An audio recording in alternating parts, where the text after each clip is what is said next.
Hello, everybody.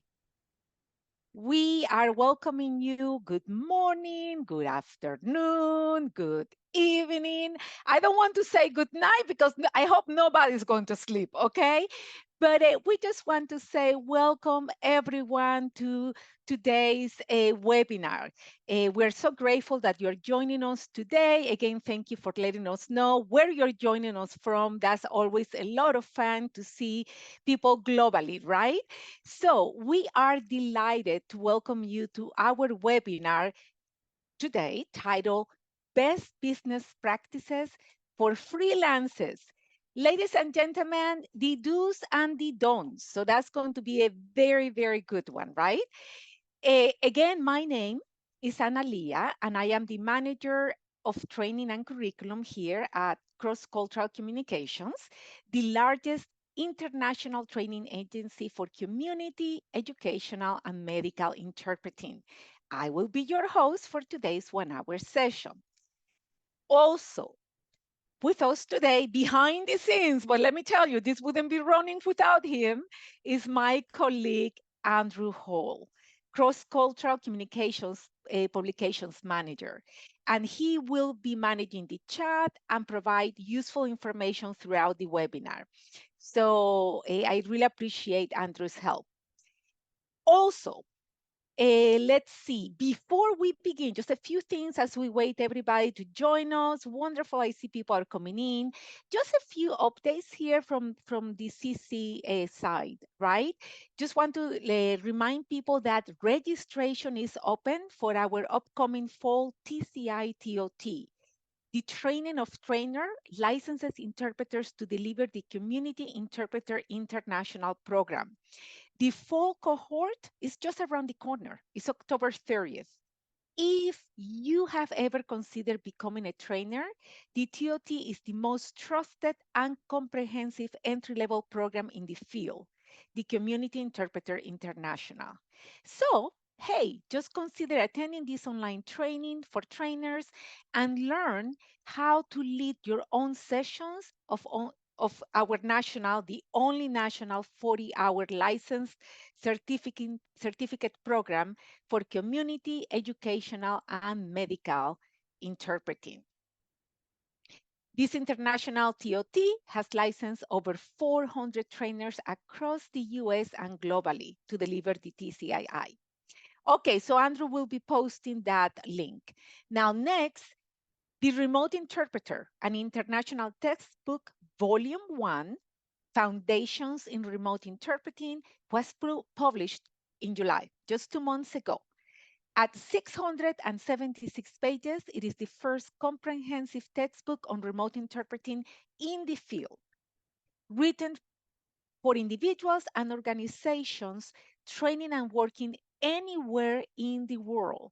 This textbook offers a comprehensive introduction to remote interpreting.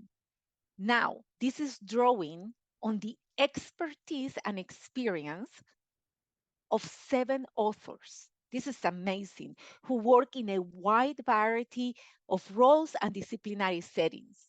This is definitely a landmark work. The remote interpreter sets the international, listen to this, standard for remote interpreter education. It is an essential resource for educational institutions and professional training for programs that teach remote interpreting. Now, besides TRI, we have TRIO, which is the online program of the TRI, and this will be launched sometime in the fall. And this is basically self-paced, so it's a learner-centered course based on the TRI textbook. Also, to let you know, we have on our website the upcoming trainings available to the public, and the next free webinar for all of you is going to be October 11th. I hope that you can start planning on joining us. And the topic is language access rights, a must know topic for interpreters. So anyway, we hope you can join us. Now, before we get started, I know everybody's really anxious. Let me just go over a few logistics, housekeeping items about the webinar. The webinar will last anything between 35 to 45 minutes. We'll have some time for Q&A afterwards, 15 to 20 minutes. And please, during the webinar, if you have any questions for our presenter, please type those in the Q&A, okay? And submit your questions there. For any other questions for cross-cultural communications, or if you want to communicate with each other, make sure that you put those on the chat, okay? And also, Andrew and I, after our presenter answers all the questions that you may have, Andrew and I will stay with you to answer any questions that you may have regarding CCC. One more reminder, this webinar, again, has been approved for CE use. Please remember that within 24 hours from now, you will receive a link to download your certificate of attendance.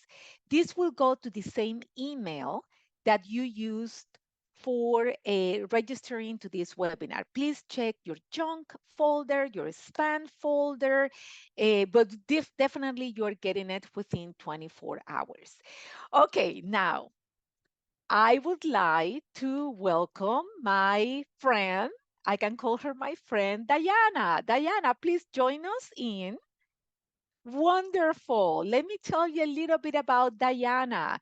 I call her my friend because I met her just a few months ago at the NCIXC Standards and Training Committee and Work Group National Standards of Practice. And she's just such a dear person to me already in my life. Okay, but let me tell you, she again is going to be speaking about best business practices for freelance interpreters, do's and don'ts. And I want to tell you a little bit about her. Okay, so her name is Diana C. Holland, and um, she also is known as Diana Sanchez Vega. Now, she was born and raised bilingual and bicultural in Buenos Aires, Argentina. Is anybody in the house from Argentina? Okay, so Diana, she loves to empower bilinguals to monetize their language skills. With more than 35 years of experience as a professional interpreter, Diana is a CMI Spanish, CHI Spanish, and a core CHI Spanish. Oh my goodness gracious. And she holds a Bachelor's of Science in International Business and a Master's of Arts in Psychological Studies. It's amazing. As a trainer since 2007, Diana's business, Sanchez Vega Communications, provides comprehensive healthcare and education interpreter training. She specializes career coaching for bilinguals and translators in multiple languages. Diana resides in Nashville, Tennessee, and she, oh my gosh, she's amazing. Look at what she enjoys doing. Well, she volunteers and she enjoys volunteering, but she also builds over 3,000 piece jigsaw puzzle in her downtime. And let me tell you, I don't know how this woman has any downtime because she works really hard. But anyway, Diana, oh my gosh, I'm going to say goodbye. Everybody, a round of applause virtually to Diana and have a blast, Diana. Thank you. Hey, Analia, it's really difficult to follow that introduction. Thank you so much. Hello, hola, everybody. So good to see you guys. I'm so grateful that you are here. I'm so grateful to CCC for inviting me to be here and allowing me to share some information and some knowledge, but also hear from you guys. I see tons of hellos in the chat. I see some folks, some familiar names, also some folks that have either been from Argentina or are from Argentina. It warms my heart. Thank you so much again for being here. And again, thank you so much to Cross Cultural Communications for hosting not just this webinar, but ongoing webinars, free webinars every month to empower interpreters in the industry. So let me go ahead. I'm going to share my screen. Here we go. Okay, Analia, if you cannot see the screen, please let me know, okay? So we're going to talk today about best business practice for freelance interpreters. And the reason why I'm very passionate about this topic is, first of all, I'm a freelance interpreter. Okay. And I have been a freelance interpreter since I've been in the US. I moved to the US from Argentina in 1999. And 2 years later, I actually moved to Nashville in 2001. And I really started kind of my freelance work or business. And we're going to talk a little bit about why it's important to think about freelancing as a business. And that is going to be connected to your goals. But before we start, I have a disclaimer, right? And this is my little friend here. His name is Bobby. He and I hang out together often. And Bobby is always very attentive, very bright-eyed and blue-tailed in this case. So my disclaimer is the following, okay? This presentation, and I'm just going to read it verbatim. This presentation is for educational purposes only. Opinions or points of view expressed in this presentation represent the view of the presenter, me, and do not necessarily represent the opinions or points of view of Cross-Cultural Communications, the webinar hosting organization. Nothing in this presentation constitutes legal advice, nor is it intended to substitute professional legal advice. Additionally, the people featured in this presentation are fictional. You know how you have, like in Tintin, for those that are familiar with the Law and Order kind of series, right? It says there's a little disclaimer there. So I just want to make sure that this is for educational purposes only. And if you need any legal advice, always please go and seek that professionally. So that said, let's talk a little bit about what a business practice is. And I am going to ask some of you to please share in the chat. When I say the term business practice, what do you understand that means? Business practice. Let's see. I want to see that chat like lighting up on fire. Someone says LLC, best practice, professional, organization, what you're supposed to do. Yes, staying within the scope of work, invoicing. I love it. Ethical standards, and it keeps going and going. Excellent. How you manage your organization. Yes, I love it. Oh my gosh, I can't read so fast. I need to go to ethics, HIPAA compliant standards. Okay, I'm going to stop reading because otherwise I could stay with that. But you guys are right on track. Okay, so let's kind of come up with a definition. So a best practice is an activity, method, system, ritual. A lot of people don't think about a ritual, technique, etc., that has proven to produce better results than the alternatives. So what that means is something what we do for all this that you guys are putting in the chat. So something that happens, right? It has to be an activity. So action is the first thing that has to come to mind, whether that action is something that you're thinking about or that action is something that we do externally, right? An activity, a method, a system, a ritual, all right? And I'm going to talk about that as well here in a minute. Technique that has proven that we can prove that it gives us better results than if we either don't do it, that is an alternative, or do something different. So examples of that, and you guys have shared a lot in the chat, examples of that for someone who has a freelance operation or a freelance business would be setting goals, like saying, okay, in this year or in this month or in the next certain amount of time is also always critical, because remember, time, we never get back time, right? So we always need to include time in our best practices. These are my goals. Or establishing a realistic schedule. Oh, this week I'm going to work all these hours. Well, if you have some other things that are happening and that's not a realistic schedule to work that amount of time, then really that's not a best standard.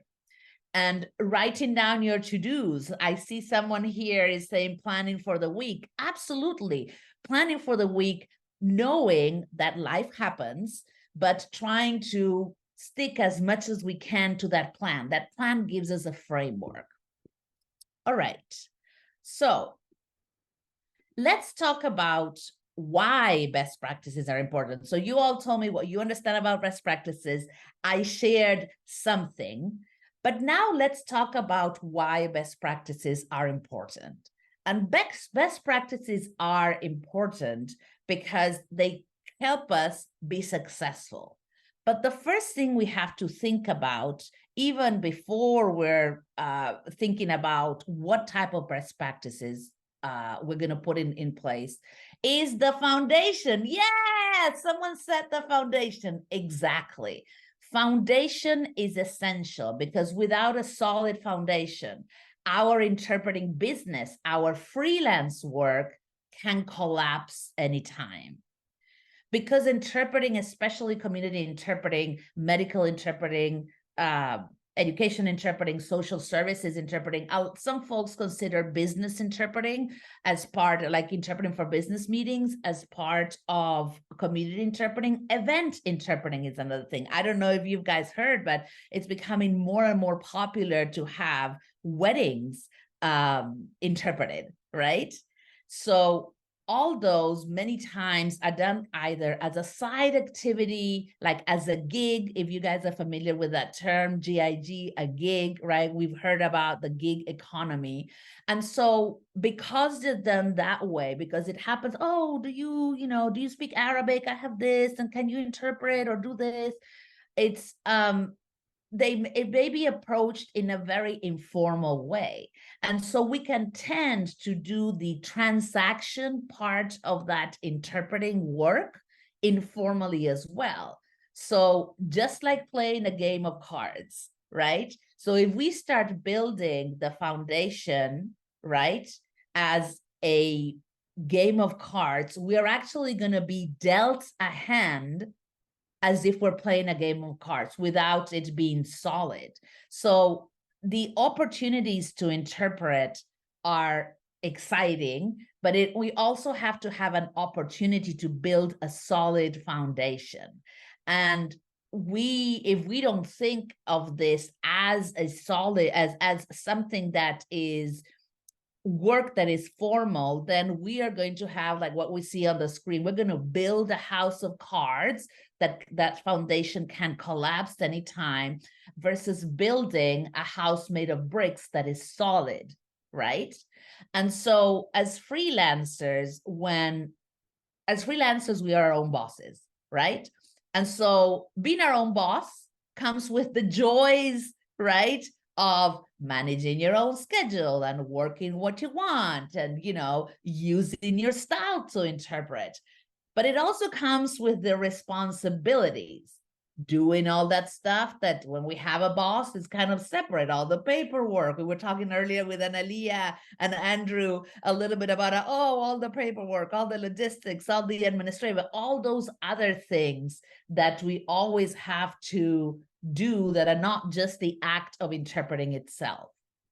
So like finding work or chasing clients that haven't paid or reviewing paperwork and all that stuff. So a house of cards, in summary, a house of cards is not sustainable as a business because it doesn't have a solid foundation. So even if we start things informally, if we want to continue doing this kind of work, we need to backtrack a little bit and make sure that we're building a solid foundation. So I'm going to ask another question now. How long do you believe it takes to establish a solid foundation for a freelance operation / business? Do you think it takes like a few months, 2 or 3 years, 5 years? I'm seeing here 3 to 5 years, 5 years, more than a year, a few months, a few years, 2 to 5 years, right? I continue seeing this several years, a lifetime, says some of you, 1 to 3 years, every day, 6 months, exactly. All of the above. And I'm going to say why. It depends based on experience and practices. Exactly. Thank you. You took the words out of my mouth. It really depends on a variety of things. And most of the time, no one can tell you how long it takes because it will depend. And this is the positive side of the freelance. What do you want to do? What do you individually want to do? And in many cases, it's not just want, but need, right? What do you want to do and how much money do you need to have coming in? Or what do you want to do? How much money do you have coming in? But what other obligations do you have that you need to tend to and therefore might not match, and we're going to talk about that here in a minute, match what you want to do or have to do. So let's talk then a little bit about building a freelance interpreting business foundation, okay? This is composed of two things. Number one, that is going to be 20%, is training, professional development that is industry specific, training or professional development, however you want to call it. And so what happens a lot of times is that we get into, oh, I've done my training and I'm just going to contact a couple of people that I know, organizations, and I'm done. Like I'm ready to work.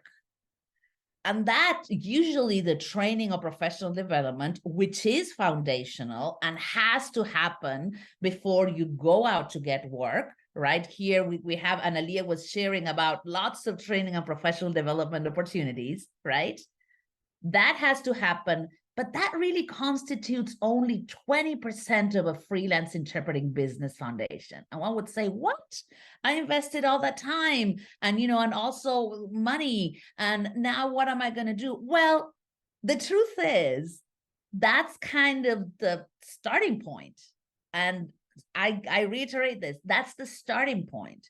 But there is the other component that is 80%, which is developing these best business practices. And so you can develop these best business practices if you want while you're doing your training, going through your training or professional development, initial foundational, but you should really focus on that information first, do that first, and then move on the best business practices, because otherwise, right, you're not doing one thing fully, you're just doing a little bit of one thing and a little bit of the other thing. So let's look at when I say training and professional development that is industry specific, and I'm going to clarify when I say industry specific, if you want to work as a medical interpreter, then it has to be medical interpreter foundational training. If you're going to work as education and medical and community, right, it has to match that. If you are a legal interpreter that also wants to look into medical interpreting, for example, then you have to get that add-on medical interpreter work, because if we are trying to wing it because we have training in one area and not in the other one, then we're not really developing a good business practice. Foundational training. Once you have your foundational training, then you get work experience.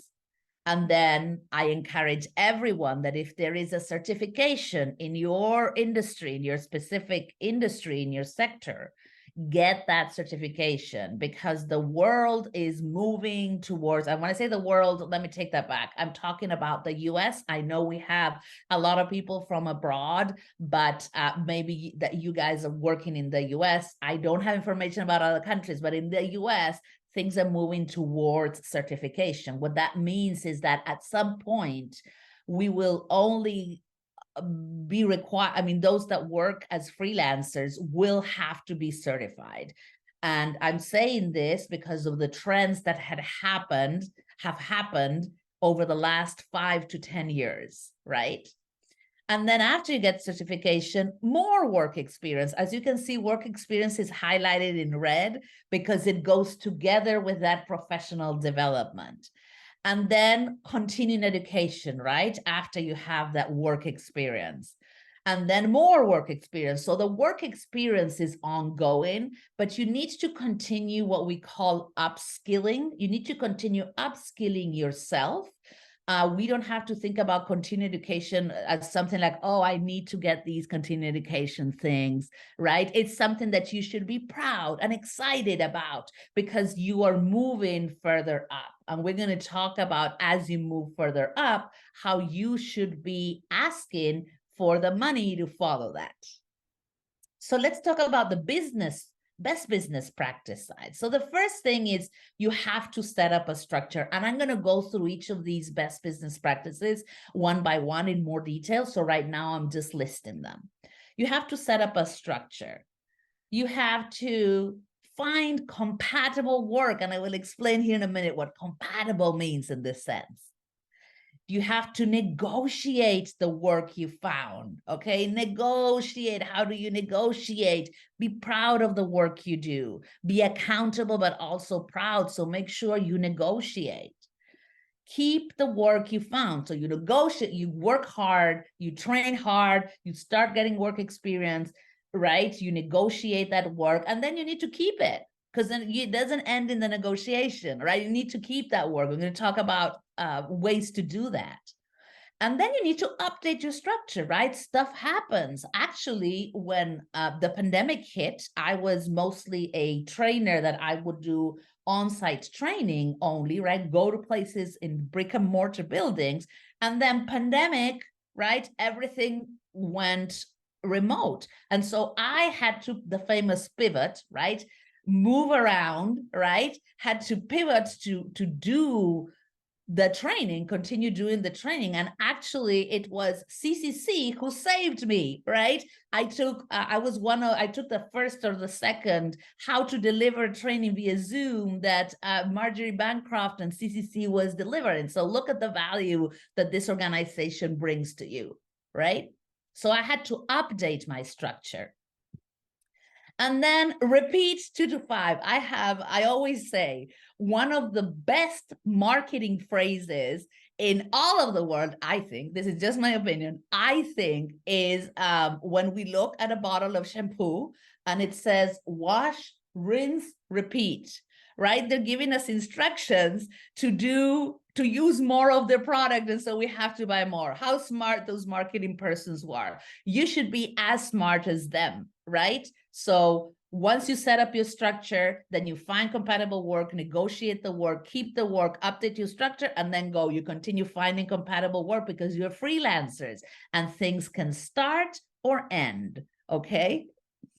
So let's talk a little bit about a business practice that you might be developing right this instant. Please put in the chat a best practice that you already have in place in your freelance operation or freelance activity. Let's see. I want to see that chat blow up. Come on, everybody. A business practice, just one example of a business practice. I can see a lot about payment. We're going to talk about that. Catering. Okay. Have a rate sheet. Yes. Ready. Reaching out to network. Billing. Absolutely. Commerce. Under promise and over deliver. Okay. Always keeping business cards on hand. I love it. Continuing education. Separate bank accounts. Rate sheet. Billing. Absolutely. Networking, communication, a professional contract. Yes, Samira. Combining remote and on-site interpreter, payment rate sheets. Again, referrals. Yes, practice simultaneous, like keep practicing. Contracting, training, professionalism. I love it. Continuing education. Yes. All of the above. Conferences, following up. Yes. Forming an LLC, all those. And you guys can keep them coming if you want. I'm going to continue because I could be here all day reading those. Fantastic. You guys are right on track. So let's consider that the professional development or the training and professional development, and the best business practices, they have to work together. So don't think that the training happens and then, okay, it's just the training and I'm just going to focus on best business practices. They work together, right? So you develop a best business practice also about your training. You go back and you do professional development and you come and you go back and forth and back and forth. And you know what? You are allowed. I'm going to give you permission right now. You are allowed to take a break.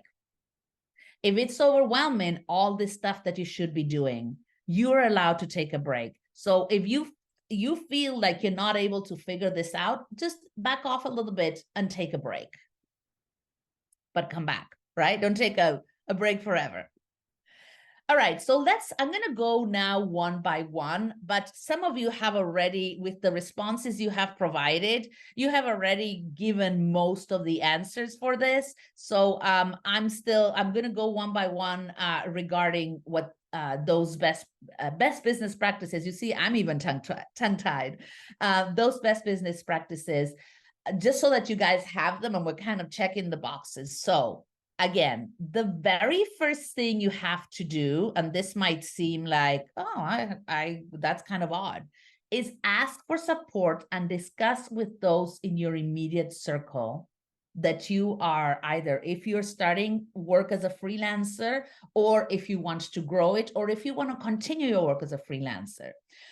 Because if we don't have support of those around us, whether that's your partner, your spouse, where that is a friend, if you have to care for not just children, but maybe elderly relatives, or if you have other engagements, if you maybe freelance is something that you do as a part-time as needed, but you have a full-time job, then you're going to need support.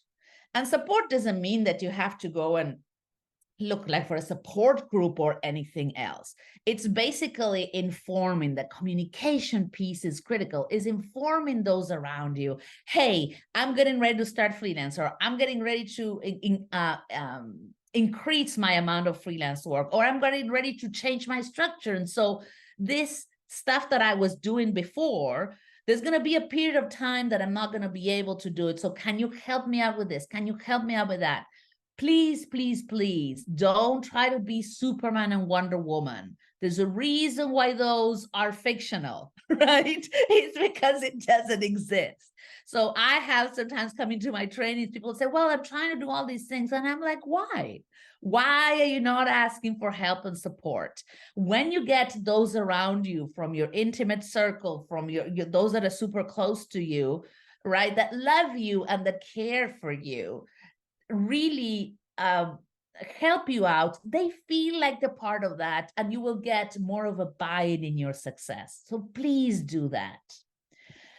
Another item of your structure is, okay, how much amount of weekly work hours are you going to take on?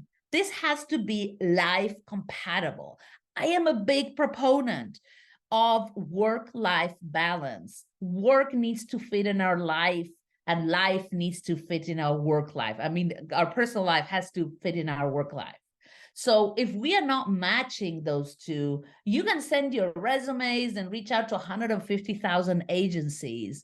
But if you then find yourself that it's like, oh, but I didn't realize I needed this much time. Oh, I didn't realize that I also had to do the invoicing and the billing and do all this extra time. So really sit down with your calendar, with your obligations, with everything that you have to do in your personal life, and see how this freelance work is going to fit into that personal life, and vice versa. This is critical that you do it before you get started with freelance work. And if you're already doing freelance work, okay, adjust that structure and say, you know what, let me think about this. What is realistic? What is compatible? What fits with my personal life?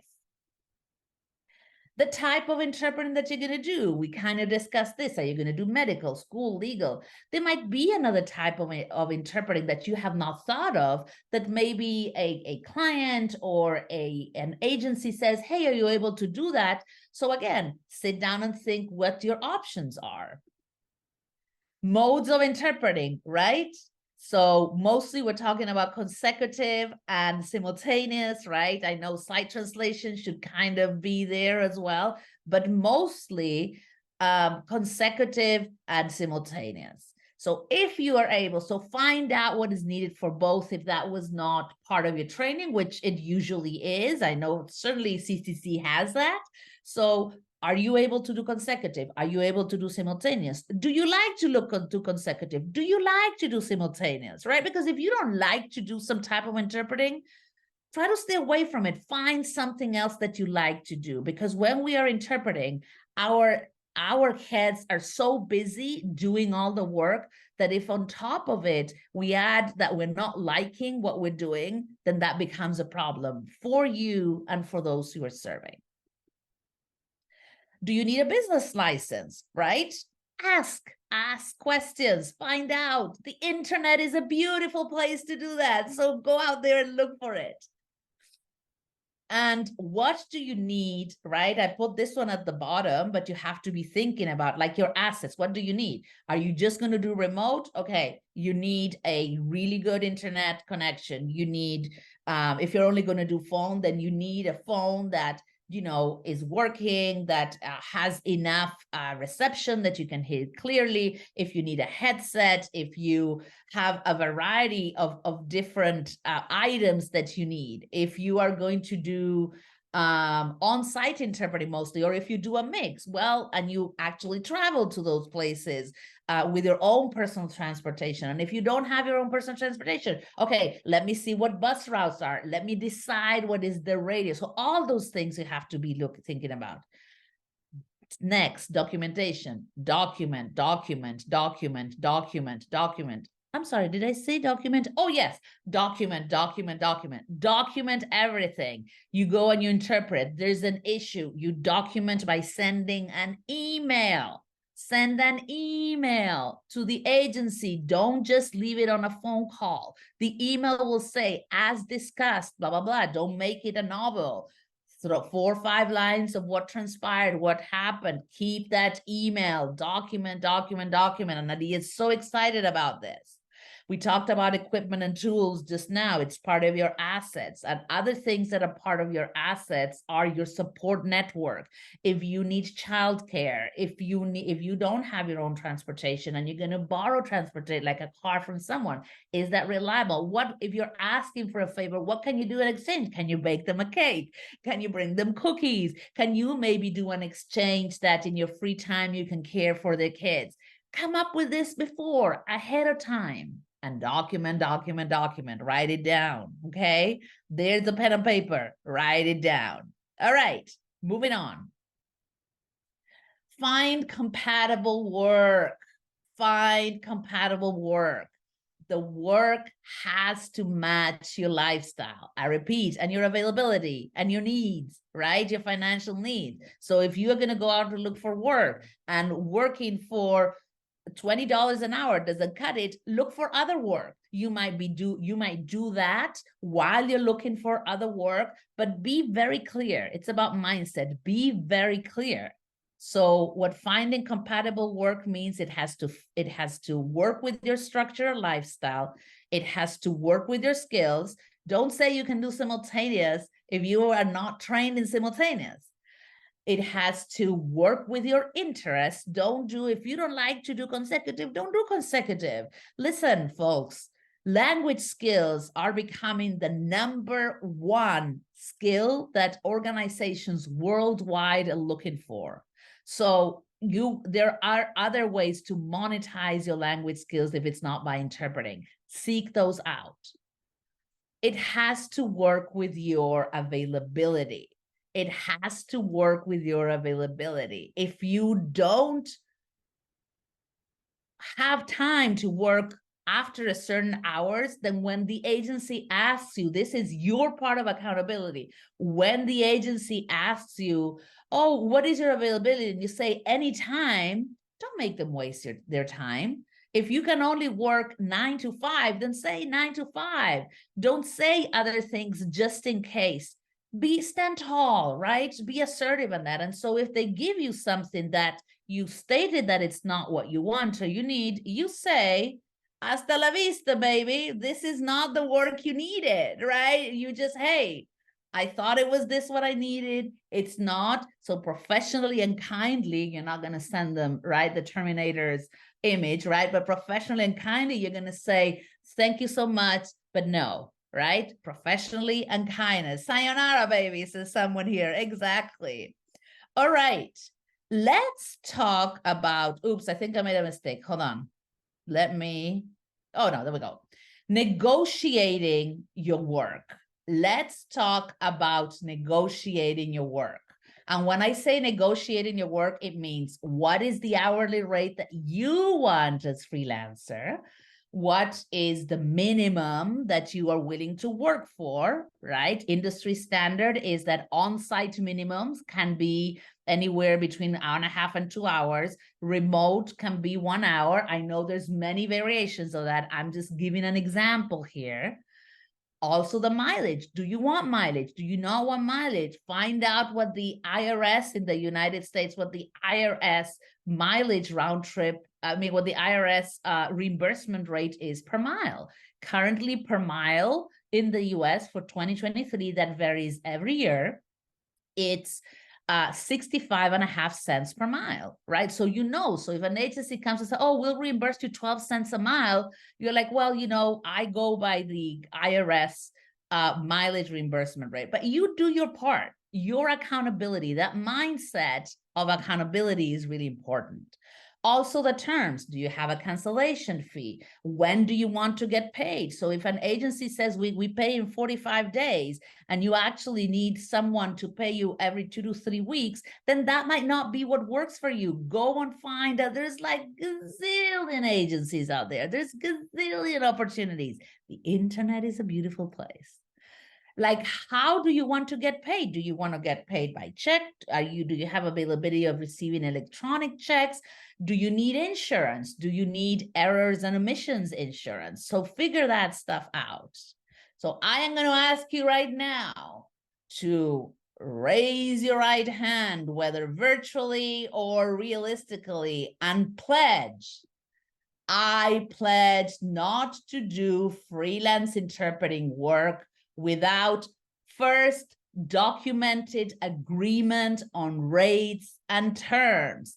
Again, I pledge not to do freelance interpreting work without first documented agreement on rates and terms. It has to be documented. I'm loving the hands up.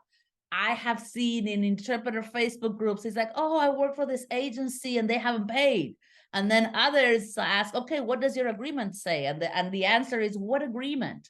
It doesn't necessarily have to be like an agreement that it signs, but you have to have at least in an email, these are my terms, these are my rates. And if you don't get a confirmation of that, so you send in the email, is not confirmation that they agree. You need to say received. And if not, please, please, please don't take the work. Don't take the work. Go find someone else, because you run the risk. I'm not saying always they're not going to pay you, but you run the risk of not getting paid or getting paid less than you wanted or that you said was your rate. Negotiate your work. Oh, yes. Negotiate your work. As I just said, sorry. Accountability applies to both them and you. So you cannot say, oh, this agency didn't pay me. They didn't do this. They didn't do that. What did you do on your part? You are as accountable as they are. So if you don't do your due diligence, which means doing the steps of making sure that that is documented, then you cannot say, oh, they're a bad agency. I'm going to say that again. If you don't do your work ahead of time, making sure things are documented, that is not a bad agency. That is you being a little lazy and not doing your part early on. So remember that. That's critical. Keep the work. How do you keep the work you found? So that means you do all this work, you do the training, you do the documentation, you do the thing, you do the job. Well, now you have to keep the work. You have to continue being accountable, and you doing all these are best practices. All right. So, George Bernard Shaw, some of you know, writer of Pygmalion of My Fair Lady, right, said that the single biggest problem in communication is the illusion that it has taken place, is the illusion that actually communication has happened. You can only know if it has happened if it is documented. The only way to do it is like, oh, look, I can see it, right? Not a voicemail, not a phone call, not a text. I repeat, not a text. So if you have someone that only wants to communicate via text, say, I'm moving this conversation onto email, because email is way more trackable than text, right? So how do you keep your work? You do your part. I have talked about that a lot already, right? You ask questions and you communicate about asking questions and about doing your part. And so if the agency says, don't leave the assignment before calling us, you don't leave the assignment before calling them, because those are the terms you agreed to in writing. Please don't ghost people. Don't ghost people. That's like the most pervasive type of communication.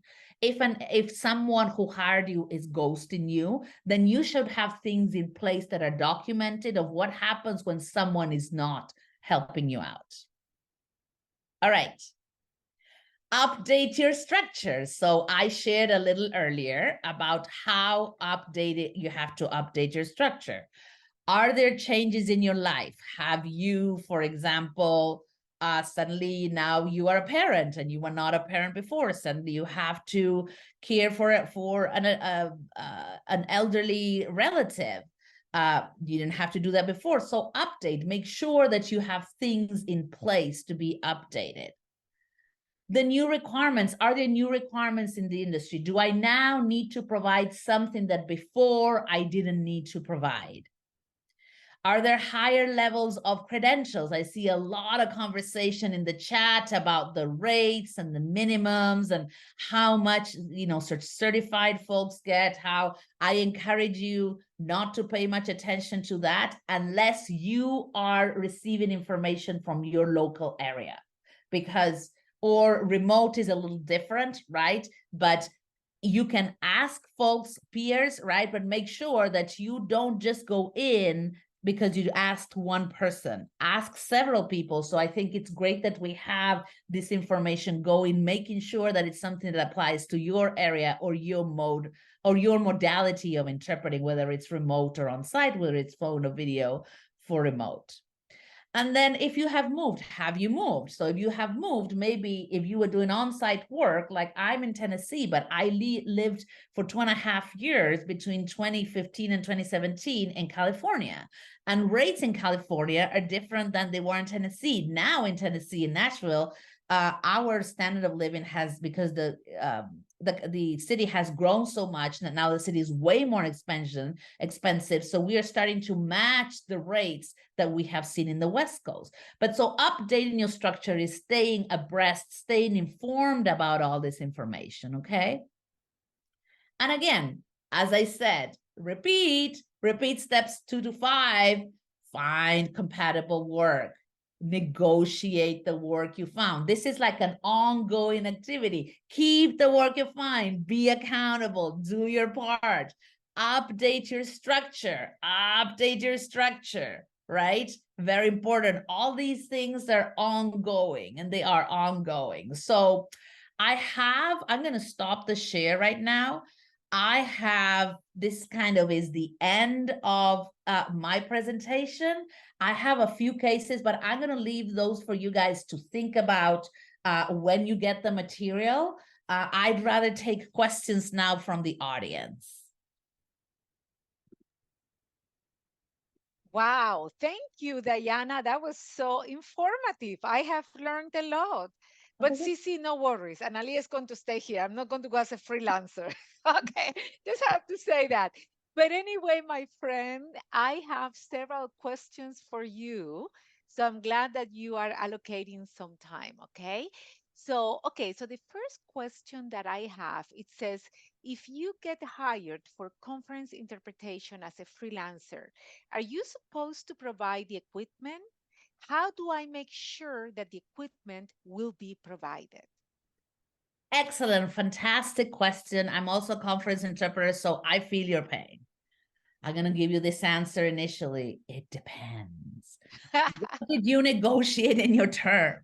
Like I just came back, for example, from Alabama. 2 weeks ago, I did an interpreting there. And it was a different type of interpreting because it was and interpreting for people that were moving, going different places. And so the agency sent, so I negotiated with the agency, since we were going to be moving, and it's not like in a conference room where things are set up, right, with a soundboard and a booth and everything. It was just a little backpack. So I was able to charge a differential, a little bit more money, because I was actually responsible for taking myself and my peer, not just me.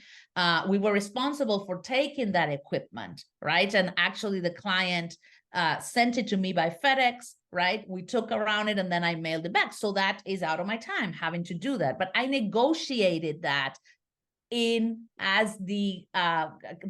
part of the negotiation.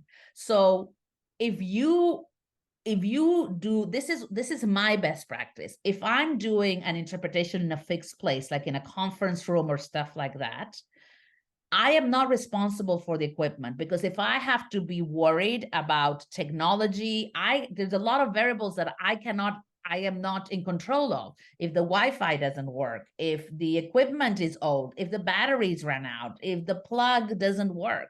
So I usually say no, but if that is something that you think you can do and you want to take on, then negotiate it from the beginning.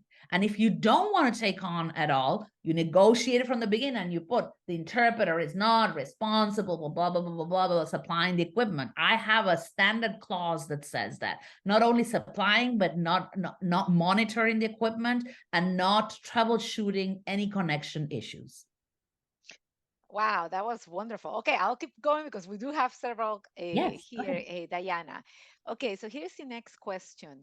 Do you have like a contract form that I can use? Like, do you have something you could share with the audience?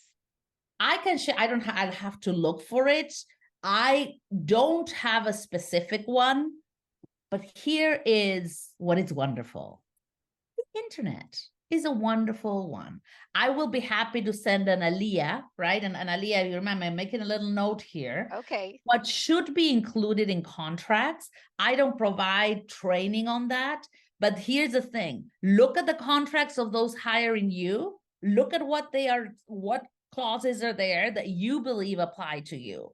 Go online, look for standard contracts. There's tons that are free. Compare it, do the work, put it together. The contract that I put together might be someone different from people that are attending this, and that's fine. It has to fit what you want. And so I'll be happy to send an average contract, but remember, it's not set in stone, right? You adjust it to yourself. Wonderful. Thank you. Okay, here's another one. Is there any type of professional in the industry helping other people getting started as freelancers? Someone providing guidance, orientation? Well, I have to say that I do that. There you go. I do that. I have a program that is called Monetized Bilingualism, and I do that. Yes. But I want to say this with a caveat. And the caveat is, if you come, you have to be ready. So if you come, I'm going to keep you accountable. You're going to keep me accountable. If you come to the boot camp, you're going to keep me accountable, and I'm going to keep you accountable, right? Because it's not like, oh, I'm just going to show up and I give homework. I always give homework, and Aliyah knows how. And we're both good at doing our homework in our initiatives where we are doing stuff together. But if you don't do your part, I can share information and documents all day long. So think about that first. The mindset comes first, then comes the action. Excellent. So there you go. You can contact Diana, and remember that the presentation is going to be on the website eventually. You're going to get your certificate of completion, and her information is on our website. Okay, next question. Do interpreters need insurance for services rendered? That's a great point. I always recommend that you do have insurance, but you really have to analyze, right, the pros and cons of getting insurance, because like any other insurance, you have to pay, monthly or annually or however you decide with the insurance company. But I have an errors and omissions insurance, and mine, I have that. Errors and omissions, really what it covers in general terms is right? If we are humans and, we might make a mistake, and that's what it covers. But it would usually be activated, meaning if someone files, it's a gross negligence. If you really were like, watching TV while you were interpreting, like, you know what I mean? It has to be gross negligence, because we assume that as a professional interpreter, you are always, on point, you're always present, you're doing the best that you can based on your abilities, right? The other insurance that I recommend, and again, this is something that you individually, each of you has to think about, analyze, do the work, is general liability insurance, especially for those that are doing on-site interpreting, because general liability covers if you, for example, accidentally fall and hit someone as you're falling, right? If you have different types of unexpected events that might happen as you perform your work. Because remember, as freelancers, we don't get any of that, right? Any of those benefits. We don't get workers' comp insurance, right? So that's critical. And I want to say something before we go to the next question. Everyone that has joined us today, I just want you to know that it is such a privilege and such a pleasure to host these webinars for so many reasons. But one of them, as I'm looking through the chat, we have people asking questions, and you as peers are providing the answers that you have about insurance that you have employed before, and what works and doesn't work. And I just love to know that as professionals, we're helping each other and embracing each other. It's just, to me, so encouraging to see how we are a support to each other. So thank you, everybody. I just wanted to say that, because when I see everybody helping each other, it just melts my heart. Okay, that was a Analia, commercial. What? Analia, I want to add something in, Yes. so cross-cultural communications, I want to thank you guys again, because what you're doing is build it and they will come. So the way to Oh, build community is to offer the space for the community to be built. So you guys are offering this foundation. Thank you. thank you. No, thank you so much. Okay, another question. And I love this one. I love all of them. But hey, I was wondering about this too. What do you mean by ghosting communication? Yes, I love it. One of my favorite questions. Yes. Ghosting communications is when someone says, "Are you available for this date and that time?" and you don't respond. Why do you not respond? You can just say, "No, sorry," or "No, thank you," or whatever you want. Or if someone says, did everything go okay with the assignment?" and you never respond, and you think that by submitting your voucher or entering the information, it's enough. Why do we not? We have gotten to this terrible bad practice. This is not best practice, bad practice in business, where if someone communicates, so if I'm looking at Analia, right, and I say, "Hey, Analia, have you finished your coffee?" right? The fact that Analia is not holding a cup in her hand doesn't automatically mean that I don't know. So that's what ghosting means. It means not being interactive. Be interactive.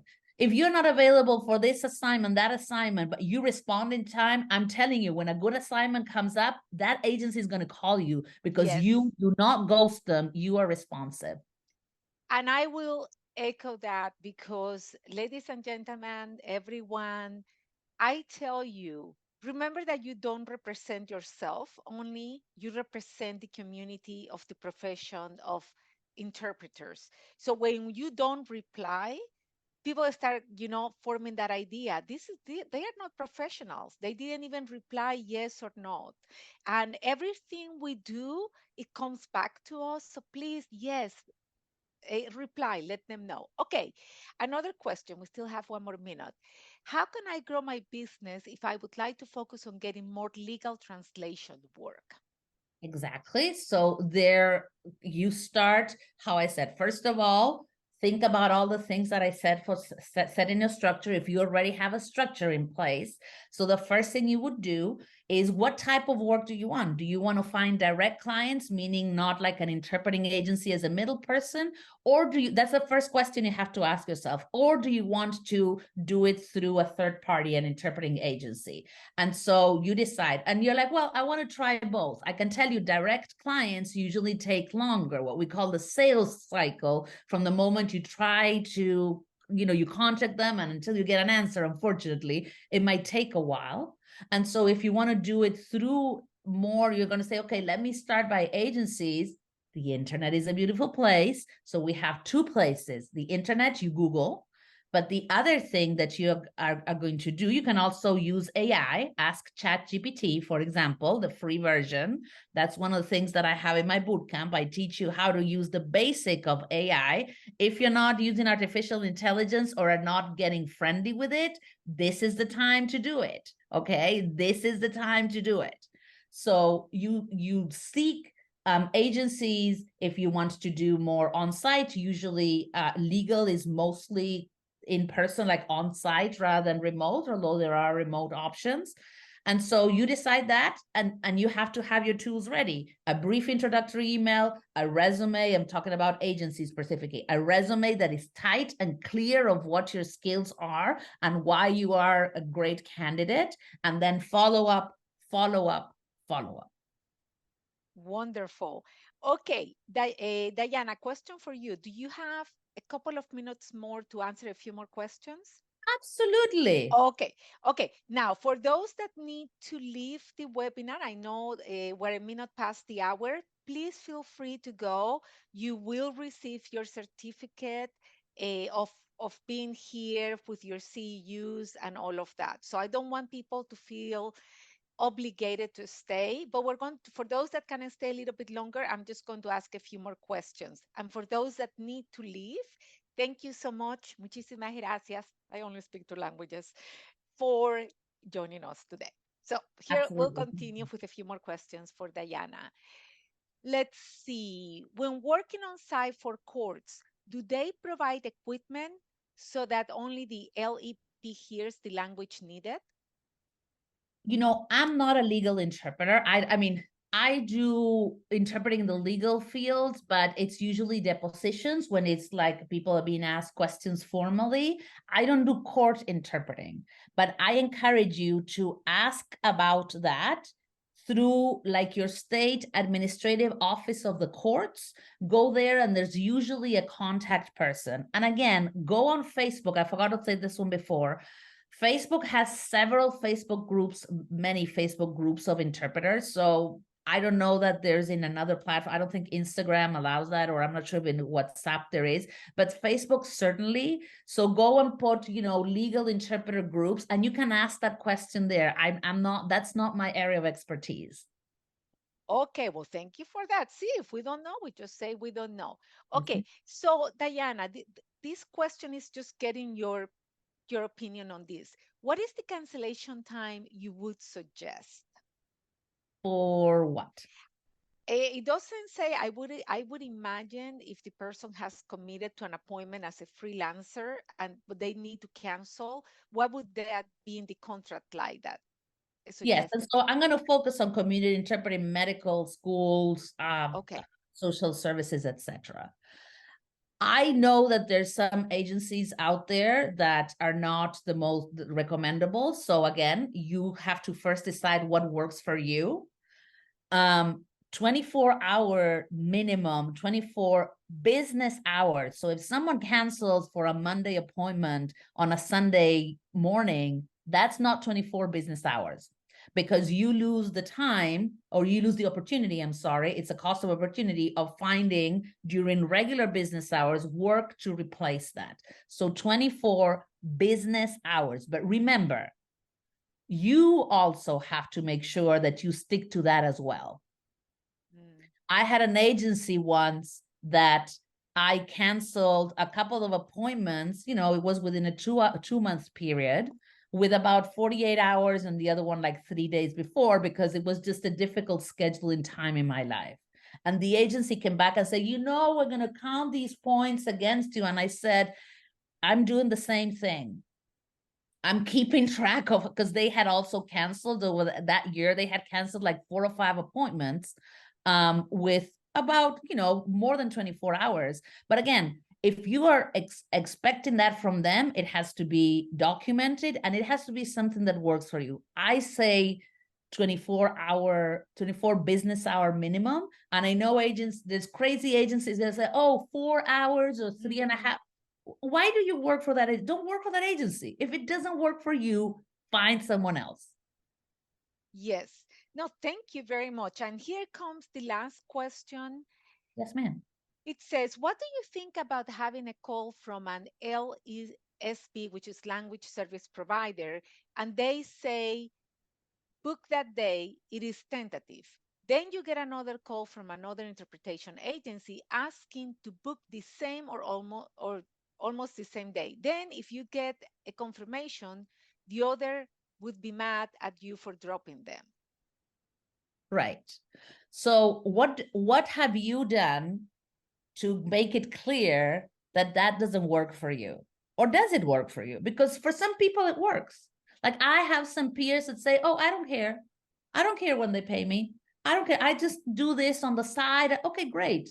But be clear first. So when someone says, book this is tentative, you should already have in your back pocket a little phrase that you use to respond, that it's really easy. You put it in your computer. Again, because I'm assuming you're using email, not text, to confirm all these appointments, not text, email. All right. And you copy and paste this little phrase that it says, thank you so much for considering me, always with a smile. Thank you so much for considering me for this appointment. I will also pencil it in. And just as a reminder, if I get another firm booking before you confirm that one, I will take that one. As a freelancer, you know that work comes and goes, and I have to take the firm work when it comes. Thank you so much. I really appreciate you taking the time to reaching out.